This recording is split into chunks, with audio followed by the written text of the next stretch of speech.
Hello everyone, good evening. আজি milkshake বনাইছো।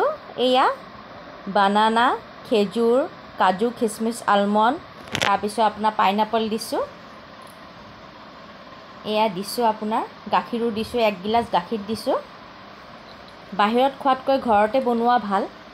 ঘৰত বেছি ধুনীয়া হয় খাবলৈ, বহুত টেষ্টি হয় খাবলৈ।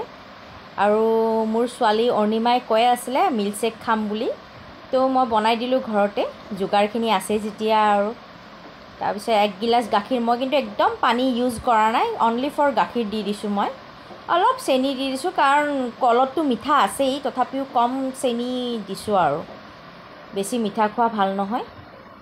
তো ৰেডি হৈয়ে গ'ল, ইমান সহজ কাম হয় এইটো। ৰেডি হৈয়ে গ'ল মিল্কশেক। খাই বহুত টেষ্টি লাগিছে, গৰমত খোৱাটো বহুত ভাল হয়। এবাৰ খাই চাব আপোনালোকে। আৰু মই মানে আইচৰ কিউবটো দিছোঁ আৰু মোৰ কাৰণে। ভিডিঅ'টো ভাল লাগিলে লাইক এটা কৰিব।